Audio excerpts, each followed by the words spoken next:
Mark. Thank you so much for being here today. We're so grateful that we get to interview you. I would love if you could introduce yourself. Okay, well, I'm Mark. My author name is Mark Steven Porro, and I grew up in New Jersey.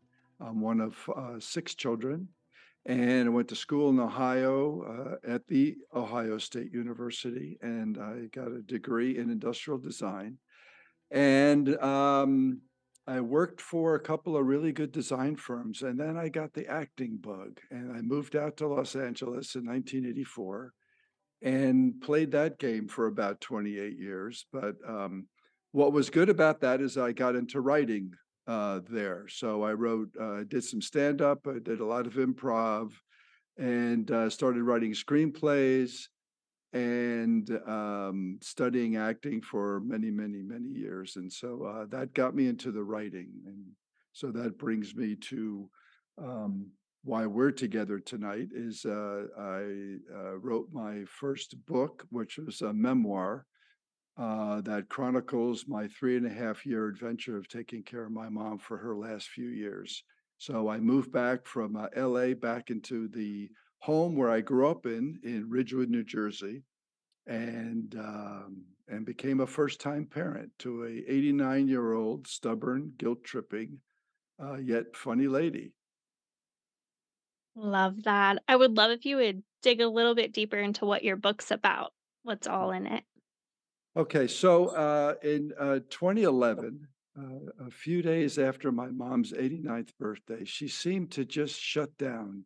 She was not happy, and it almost seemed like she was willing herself to die. Um, so all her kids came home. I got a call from my brother who said, "Here's the situation. Hospice has been called, and usually, when hospice is called, the end is not a positive one." And I went through that at this point 14 years earlier with my dad, and 2 days later he died. So we all rushed back home, and she was, I called it a semi-comatose state. And at that point, she was living in the house we all grew up in, and she had people that were kind of taking care of the house. At that point, she didn't need a lot of personal care or anything, and she was still able to walk. So they did some cooking for her and laundry and things like that. And then we had someone who was helping her with personal hygiene as those needs arose. But she was not happy. So my brother put her to bed. Hospice came. We actually had a Catholic priest come in and deliver the last rites. And the doctor cut off all meds and food and said she's going, so let her go. And I think I have a chapter in the book called A Silent Scream. So I think it was a cry for help. There was no love in that house, or very little, and she needed that. So when we all came, we were on death watch for a number of weeks. And then she snapped out of it. We have when hospice is called, because they're usually under contract, at least in New Jersey, for 6 months. So they have several nurses that come in. And my younger sister and I studied them because we wanted to take care of our mom as much as possible. So when they came in, we were sponges. We absorbed any lessons they could teach us. I had to take care of bed sores, how to change mom, how to change the bedding with the patient in bed, and things like that. And also, again, there was a directive: no food, no. All medication was off. At that point, she was probably on 10 or 12 medications, as the American medical association, they like, prescribing drugs. And so she was on a ton of those. So she's gone. Well, she snaps out after a few weeks. And then she started eating. And again, she wasn't eating for weeks. And she wanted sherbet. And she was a type 2 diabetic, but she loved sherbet. So she ate 8 bowls of sherbet a day, and only sherbet. And so we had to run out to the market all the time. We were draining all the local markets from their sherbet. And then she finally moved on to something solid, oatmeal, but still sugary oatmeal. So this woman woke up and she was back. She was sharp. and she seemed content. And we realized she might be riding the most continuous sugar high ever, but our mom was back and alive and looked like she wanted to live again. So it was great. So I eventually moved back because I wanted this. Uh, uh, my mom, it's your mother, so she deserved to be treated like a queen. So I knew I could do that. At least I had to make that choice. The choice was easy to work out all the scheduling and stuff like that, because at that point I had a business in Hollywood. I was still having an occasional acting audition and things like that, but I had no children and I was never married, so it was easy to make that decision and make it work. And so that's what I did. I moved back into my home, and our the book chronicles 3.5 years, and there's a lot of humor in it. My mother was very funny. My dad was very funny too. And so my goal with her was to make her laugh at least once a day. And it turned out she made me laugh quite a bit as well. So it was, I mean, not the ending is not great, but we had a very good time. And I think I had I embraced the whole opportunity to honor your mother and jump in and give her the love and good food. I cooked, did everything, and it was a great experience for me and a great way for her to leave. And yeah. Love that. That's so amazing. What inspired you to write your book? Well, while I was there, well, being a writer, you're always looking for inspiration and stuff. And so when my dad passed, I had 8 days with him, and that was it. He was supposed to have we were warned, the doctor said 30 days, ended up being 8 days. So I do a lot of recording of family history. I took my dad to Italy in 1995 to visit the little village where his father came from and shot a documentary of that. I always wrote poems to recap our family reunions. I had a greeting card company, so I took notes, and I didn't know, whether it was going to be a joke or a story or a short film or a screenplay or something. With mom, I knew this was going to be important, and I really wanted to record it at least for the family. So I didn't know, again, what how it would end up, if it was going to be a book or not. But while I was doing this, I had friends that found out what I was doing, and they were really inspired by it because they were either um, going to have to make that same choice soon, or they were currently dealing with it. And I was kind of coaching them along, and they were getting some useful tips out of it, which was great. And so I said, I think I have something here, and it's something that can help a lot of other people. So not only does it share nice family stories and record stuff for the family members who weren't involved, and certainly not 24/7, that we're going to miss out on all these little lovely things and conversations that we had. But other people could really get some, I think, some good use out of it. And so far, the reviews and the reactions from people have been fabulous and very humbling. People have been sending me their personal stories, and it's just lovely. So it's becoming a big deal. They say by 2050, there's going to be 426 million people in the world over 80. So we're every most of us have to deal with this, and um, I hope that less and less people are putting their family in assisted living. Sometimes it has to happen, and certainly, um, um, what are the other places? I'm going blank. Um, Retirement homes and things like that. You have to do it, but the old way it used to be, you had 3 generations in a household, and the older people are they deserve respect, and they've got a lot of knowledge and a lot of wisdom they can share with us, and certainly if you have children as well. And it's yeah, I think it's a very important thing, and we're going to have to embrace more and more because we're all getting healthier and living longer, and that's creating a whole nother issue that's going to come up in a big way. Love that. When you were writing your book, who were you thinking of when it comes to who your book is for? Well, again, originally it was family, recording for the family, but it's really for I think uh, the largest audience for it would be baby boomers, similar to me. I started this journey when I was in my 50s, and people at that age, in that middle age thing, have the parents who are older and are going to start needing help. But then I had it's interesting. So now I live in the south of France, and there was a lot of retirees are here. And I did a presentation a couple of years ago, actually, before the book was even published, when I was still writing the manuscript.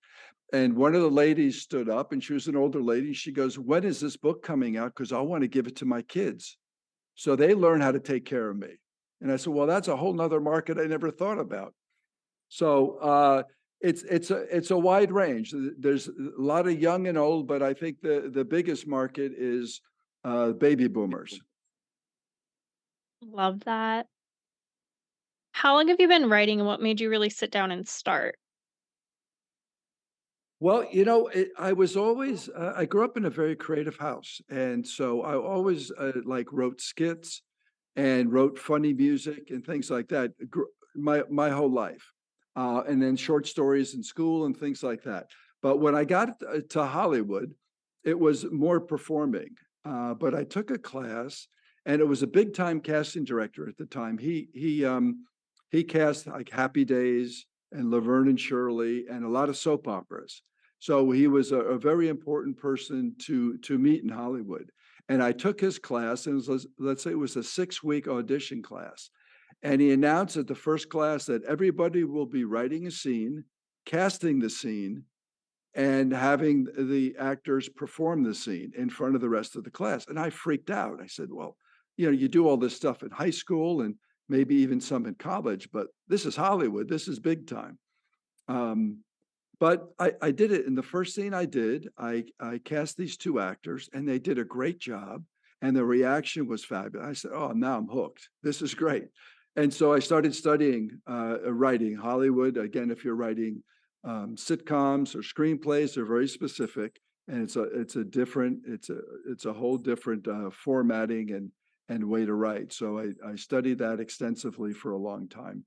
And then I actually wrote and produced a short film.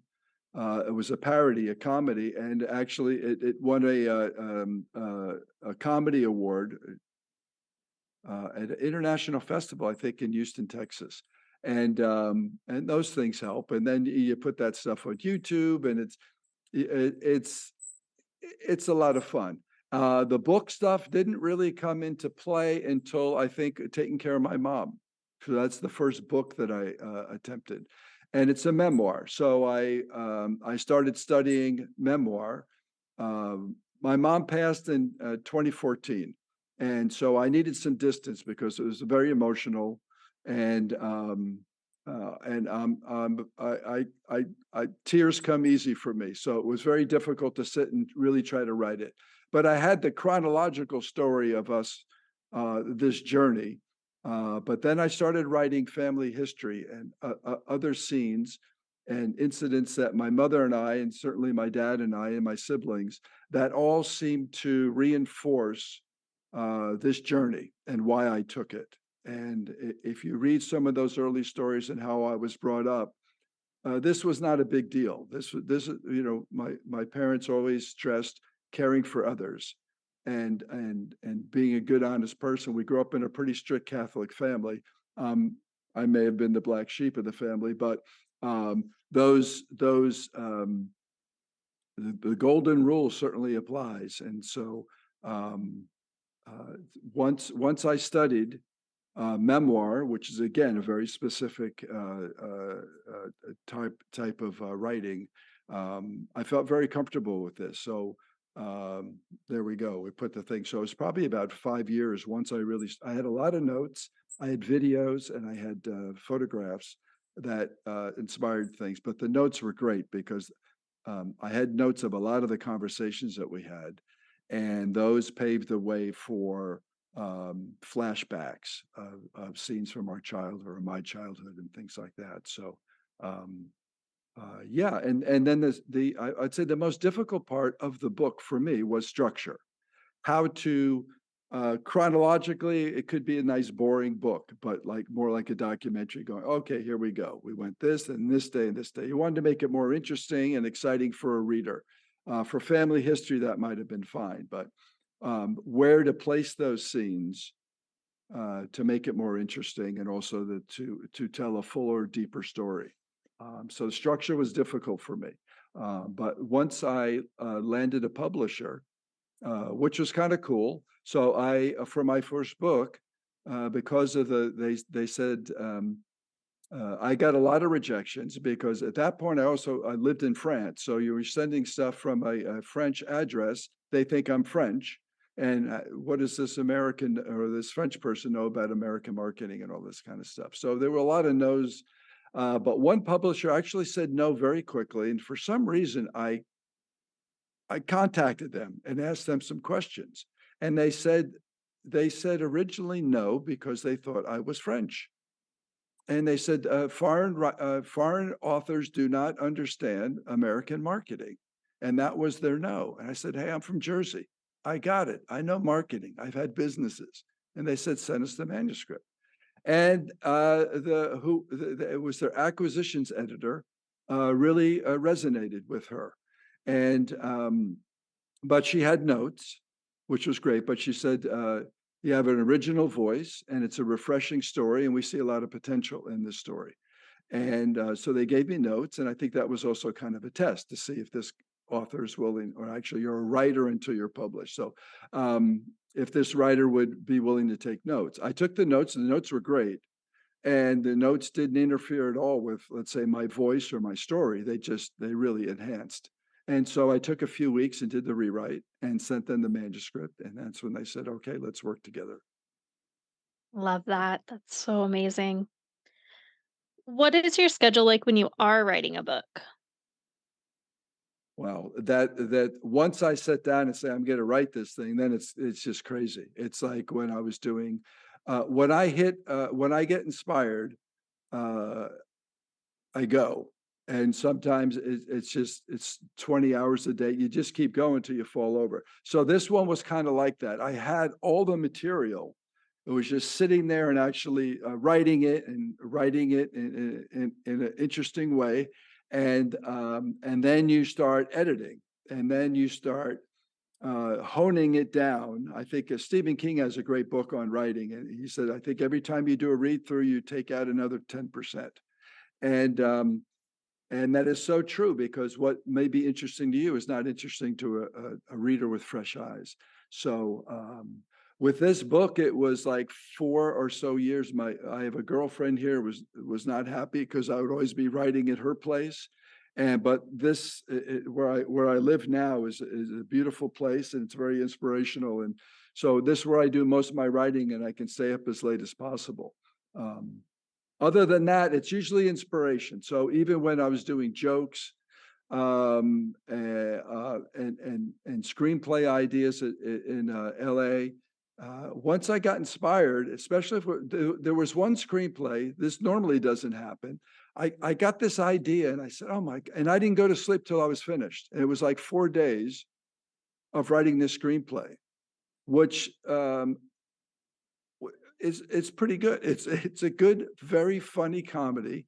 And actually, at the Austin Screenwriting Festival, which was a big deal for writers back then, it was a semifinalist there one year, and it's a parody on. It's almost in the vein of Mel Brooks' Young Frankenstein, and it was.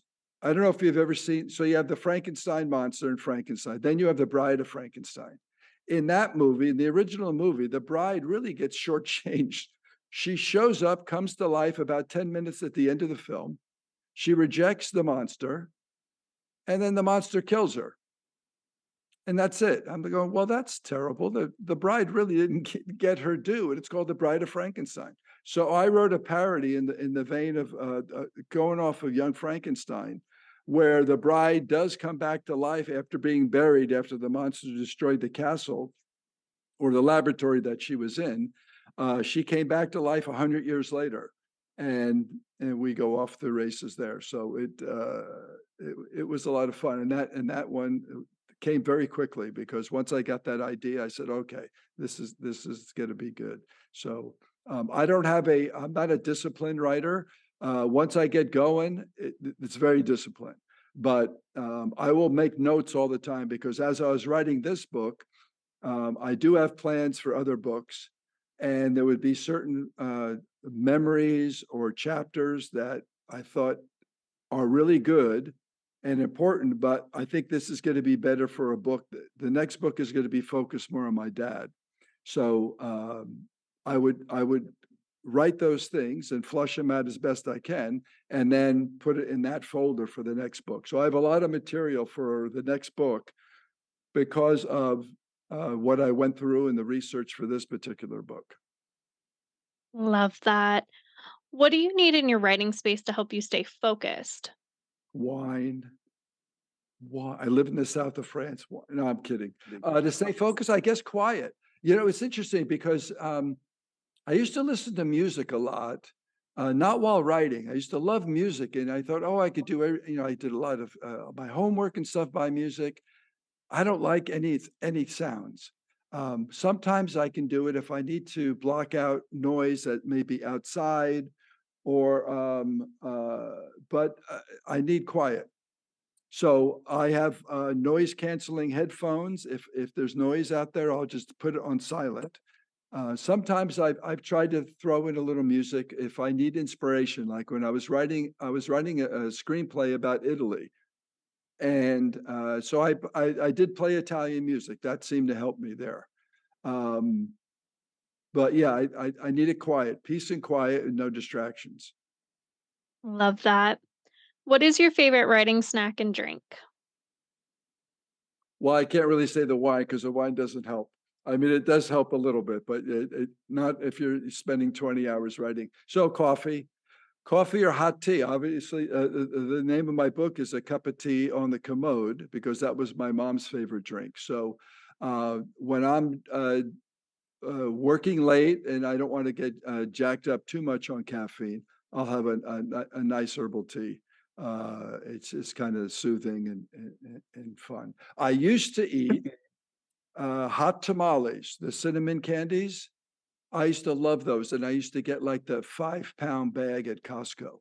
But it's so unhealthy. So I try not to do that anymore. And my girlfriend's very strict, and she's a vegan and kind of anti-sugar. So if I do it, I have to make sure that it's here and never when I'm visiting her place. But I actually stopped that a few years ago.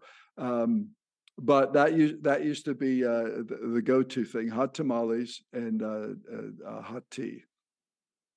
Love that. What type of books do you personally enjoy reading? Well, I do like memoir. I like history. Is what I have to be honest. Can't I cannot name one book I read in high school, and I got away with it. I was a good student, but English it's amazing. I used to write funny stories in English class, but I only took those because we had to take those courses, and so. Uh, but since then, I've certainly made up for it in my years. So I do a lot of reading, and when I can't read, I'll do audiobooks. And now that I'm in France, I'm studying the language quite a bit. So, but I do like I used to love the history books, David McCullough stuff, um, and I like watching documentaries. But um, I I I have a couple of favorite books. One is the one that Field of Dreams was based on, which is Shoeless Joe, because baseball was a real big deal between me and my dad and in our family. And any father-son stories kill me. So that not only did the movie strike an emotional chord with me, that certainly that book as well, and also the Big Fish, both the book and the movie. Again, that's a father-son story. It's very nice. And then there's another author that I like that actually my acting coach told me about. Once she read my stuff, she says, "Oh, I think you should read this guy." His name is Rick Bragg. He used to work for the New York Times. I'm not sure if he's still there, but He's from way down south, Alabama, I believe Alabama, and his writing style is just gorgeous. It's almost like poetry. I almost hate him, but I admire him too much. He's so good, and he wrote a beautiful story about his mother, and then his follow-up, it's called All Over But the Shouting. He had a pretty contentious relationship with his dad. So his focus was his mom because his father was not such a great guy. And then his next book was about his grandfather, who was a huge influence in his life, and was very protective of his mother. And those two books, that's Ava's Man, and those two books are just gorgeous. And I got it once I read those, and then started studying this writer. I got what my memoir teacher was trying to get to me, and it's beautiful. And so, if there's any influence in my writing, I guess lately it would have been, let's say, Rick Bragg, but also David Sedaris, I love. He's very funny and very open. And actually, one of the reviews of my book, someone compared me, or at least my writing style, to Sedaris, because she says I forgot the quote, but it's lovely. He weaves humor, and because I've also been told, at least I know this too, because my filter from an actor or whatever, I'm very curious, and I want to be a very honest writer. So I don't flinch from any of this stuff. So there's the whole death process is in this, but there's also a lot of humor and a lot of black humor, and that really helps, especially in an emotional situation like that. Luckily, mom was funny, dad was funny, my siblings were funny, and I approach life pretty much like that too. So the humor comes out. So Darius also, I love his work. Love that. Are there any books or authors that inspired you to become a writer? Well, I guess certainly those guys, but I think back. That's interesting. Well, I would have to say Kinsella, who wrote Shoeless Joe, because Field of Dreams. I don't know when that came out. Probably in the late '80s, and that was before I was writing books, but I was writing screenplays at that point. So I would have to say in Hollywood, you have the big time. Now I'm getting a blank on this stuff because I've been away from Hollywood for a long time. But a lot of the really good writers in Hollywood. Um, oh my gosh, I can't even think. William Goldman is probably he's a hero to most screenwriters. But he also wrote books, really good books about Hollywood, which was lovely. But he wrote The Princess Bride. He wrote Butch Cassidy and the Sundance Kid.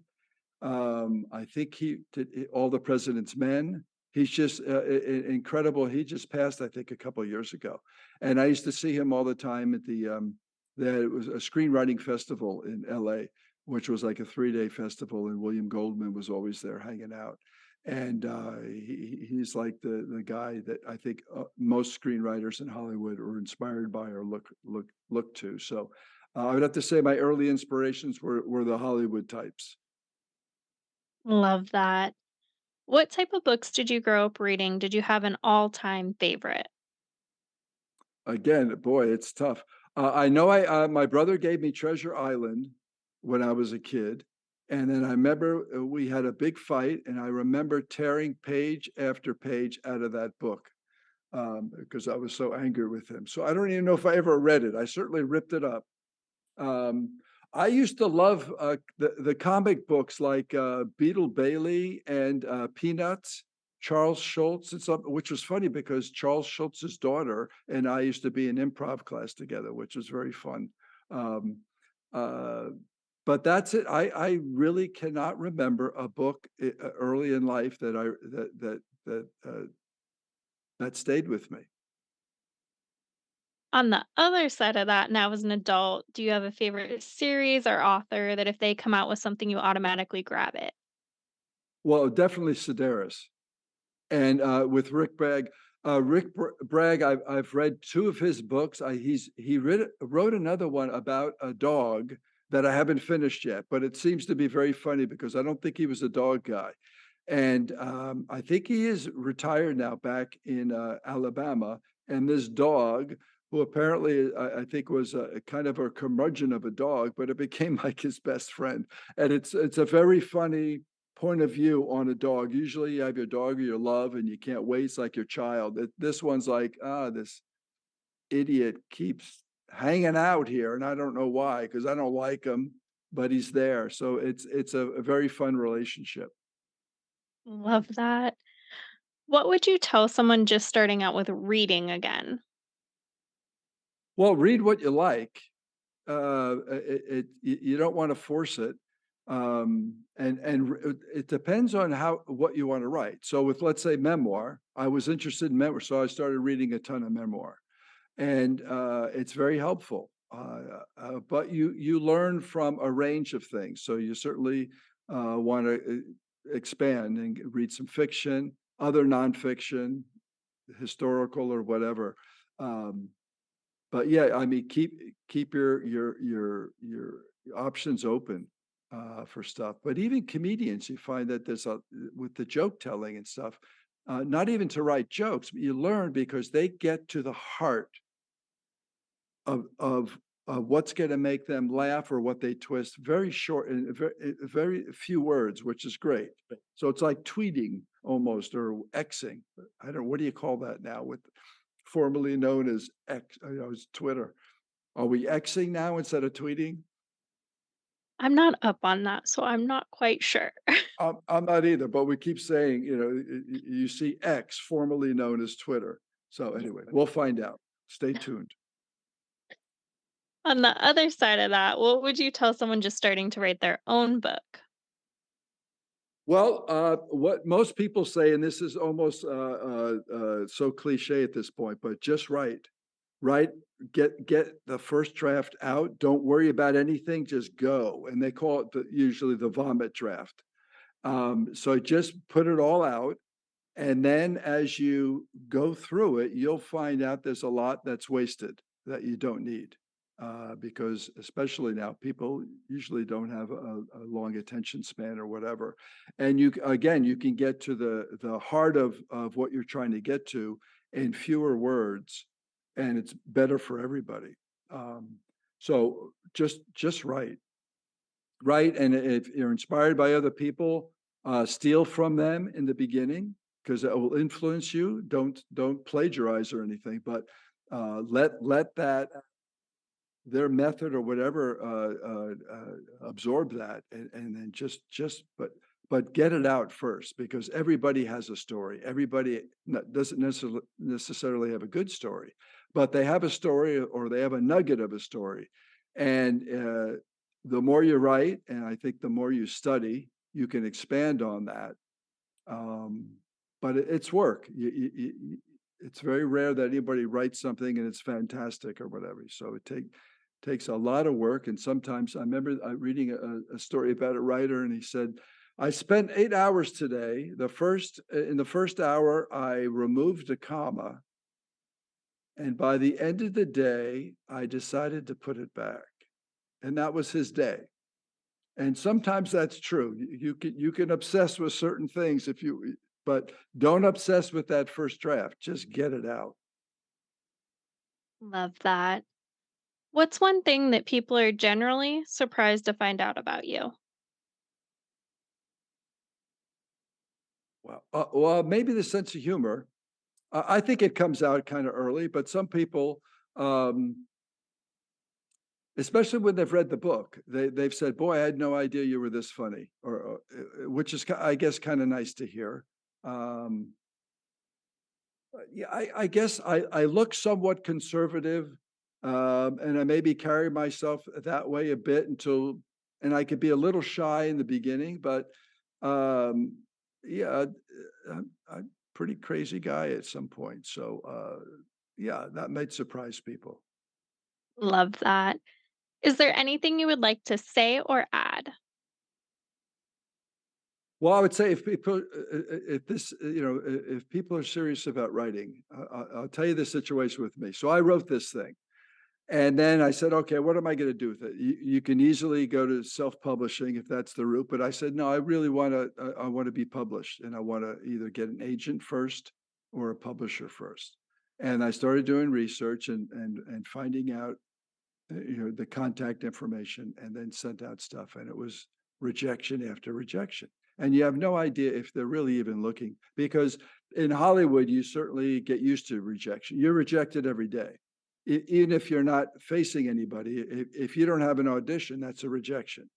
And then when you get rejected in an audition, that's also, I mean, you get used to it, and it's usually nothing personal. It's just you're not right for that particular part at that particular time.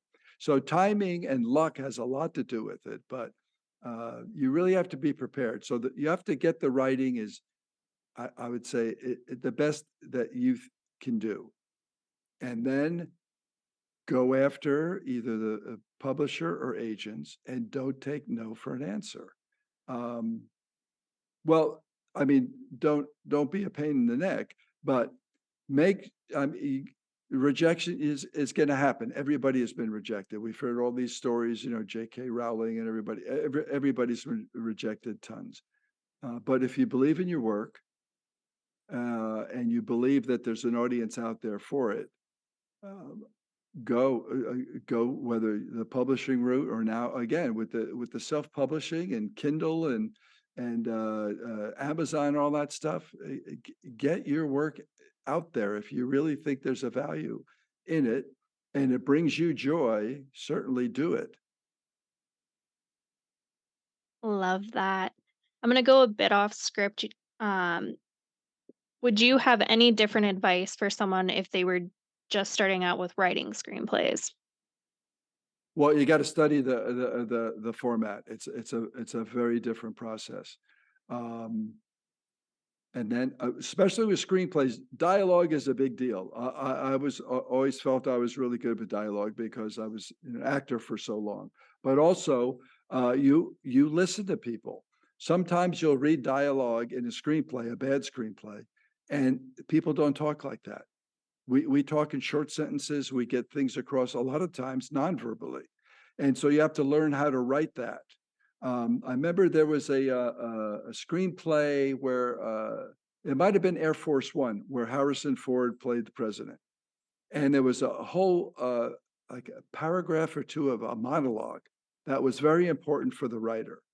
And Harrison Ford, being as good as he is, he looked at this thing and he says, "I can do this with a look.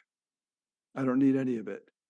And the writer learned so much from that. And I remember because he's the one who told me the story.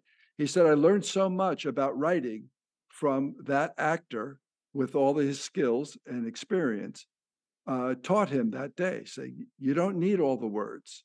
And that's different from writing books, because in books, you especially with novels, you have to write what the person's thinking and all that stuff. In a screenplay, you don't, because you have to see it. So you have to describe what they're doing physically that would convey what they're feeling and maybe what they're thinking and stuff like that. So it's a very different approach. But for the dialogue part of that, even in writing in your books and stuff like that, listen, go out, when you're out getting coffee, just listen to how people talk. And that will be so helpful. It's amazing what people get across, and sometimes it's silly, it doesn't help you at all, but most of the time it's like, no, this is really good. This, yeah. And if you heard these conversations between me and my mom, you'd say nobody talks like that, but they do. And it's very regional also. People who let's say from North Dakota are going to talk very differently, obviously from, let's say, Fargo and stuff like that, compared to people in New York. And so depending on what location your story takes place, you also have to take that into consideration. So it's a lot of work. It's a lot of fun, but it's a lot of work. Love that. Thank you for sharing that. Where's the best place for readers to find your book? I know some readers love signed copies. Is that an option and the best place to connect with you? Well, if you just Google a cup of tea on the commode, it's everywhere. So I have a website, it's cupofteeonthecommode.org. I have a YouTube channel, a cup of tea on the commode. But if you Google it, I'm everywhere. I've got Pinterest, Instagram, a TikTok channel. But on the YouTube channel, there's probably about 140 short videos. So what's nice about my experience with acting and directing and filming and stuff, I did all these 1 minute or less teasers that I've been promoting for the last year and a half. The book was released by Right Life Publishing on Mother's Day. I asked them, I said, that's the day I want to do it because it's about mom. Um, and so I did all this marketing ahead of time. And then after, I've been adding more and more videos with some of the reviews, what people have said, and things like that. But the book is, I think, our distributors out of Chicago. There's a lot of bookstores that I think have it or you can order it, but definitely Amazon is your best bet. It's in Amazon all over the world. It's in some strange bookstores. I have no idea, all over the world in strange languages. So hopefully people around the world are buying it. Eventually, I think hopefully we'll translate it into some other languages. But yeah, it's readily available. And also so it's an ebook, it's in paperback, it's in large print paperback because of the my primary audience, and we're going to need a little help later on. And I'm currently recording the audio book. And so I hope to have the audio book out by Christmas time. But don't wait for the audio book. Get the book because the book has pictures. Amazing. Well, thank you so much for being here today. We're so grateful that we got to interview you. We'll be sure to drop those links in the show notes. And again, thank you so much. Thank you so much.